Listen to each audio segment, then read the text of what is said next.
तोड़ फोड़ के साथ इंडिया ने एंड किया ICC women's championship cycle. India ने आयरलैंड के अगेंस्ट सीरीज जीती 3-0 से, पर इस मैच में जो धमाका हुआ राजकोट में वो ओडीआई क्रिकेट की हिस्ट्री में हमेशा याद रहेगा। 435 रन, इंडिया का सबसे बड़ा ओडीआई स्कोर और विमेंस क्रिकेट का 4th हाईएस्ट टोटल। स्मृति मांधाना ने फास्टेस्ट इंडियन सेंचुरी का रिकॉर्ड बनाया और प्रतिका रावल ने अपनी मैसिव 100 के साथ नया बेंचमार्क सेट किया। बस यही रिकॉर्ड्स नहीं, पूरे मैच में फायरवर्क्स थे। स्मृति प्रतिका के रिकॉर्ड ब्रेकिंग पार्टनरशिप और बॉलर्स का आयरलैंड के बैटर्स को आउट क्लास करना। चलिए इस मैच का रिव्यू शुरू करते हैं। मैं आपकी होस्ट और आपकी दोस्त निशा मानकर स्वागत करती हूँ आपका women's free zone presence the outside view में।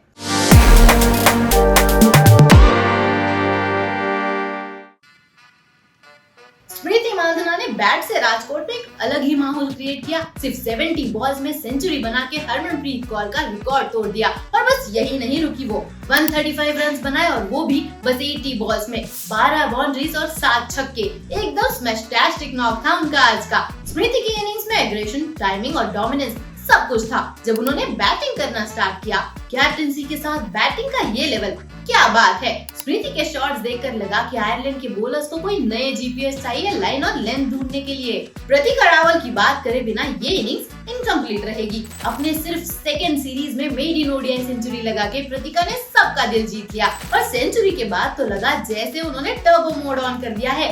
154 रन और वो भी सिर्फ 129 बॉल्स में 20 बाउंड्रीज और 1 छक्के के साथ उन्होंने प्रूव कर दिया कि इंडिया का फ्यूचर सेफ हाथों में है। रावल की इनिंग्स इतनी जबरदस्त थी कि उन्होंने अपने पहले 6 मैचेस में 444 ओडीआई रन बनाए हैं। सबसे ज्यादा रन किसी बैटर के बल्ले से 6 ओडीआईज के बाद। एकदम फर्स्ट क्लास रिकॉर्ड स्टफ बनाया है उन्होंने और प्रतिका बनी प्लेयर ऑफ द सीरीज। ये दोनों ओपनिंग पेयर फायरवर्क्स का अल्टीमेट कॉम्बो है। आज उन्होंने मिलकर 233 रन की ओपनिंग पार्टनरशिप बनाई, जो इंडिया के लिए 3rd हाईएस्ट ओपनिंग स्टैंड है ओडीआईज में। चारों तरफ से बाउंड्रीज और छक्कों की बारिश हो रही थी। ये जोड़ी सिर्फ 6 मैचेस में अपना 4 सेंचुरी स्टैंड लगा चुकी है। फ्यूचर में और ये क्या रिकॉर्ड तोड़ने वाली है, बस हमें ये देखने का इंतजार जरूर होगा। स्मृति के आउट होने के बाद आयरलैंड के लिए एक मोमेंट काफी रिलैक्स करने जैसा लगा होगा, लेकिन फिर आई ऋचा घोष। उन्होंने अपने 44 बॉल्स में 59 रन से आयरलैंड के बॉलर्स की नींद ही उड़ा दी। प्रतिका के साथ मिलकर ऋचा ने 104 रन की पार्टनरशिप बनाई और इंश्योर किया कि इंडिया का टोटल 435 रन तक पहुंच जाए और उन्होंने बनाए 435 रन। बैटिंग के बाद बॉलिंग का भी शो था। दीप्ति शर्मा ने अपनी बॉलिंग स्किल्स दिखाए और 3 विकेट्स लिए सिर्फ 27 रन देकर। इस फिगर के साथ उन्होंने आयरलैंड की इनिंग को वही खत्म कर दिया। तनुजा कन्वर ने अपना पहला ओडीआई विकेट लिया और उन्होंने 2 विकेट्स लिए 31 रन देकर। बाकी आयरलैंड के बैटर्स के लिए तो इंडिया का बॉलिंग अटैक एक नाइटमेयर बन गया था। उनका स्कोर 131 ऑल आउट पे खत्म हो गया।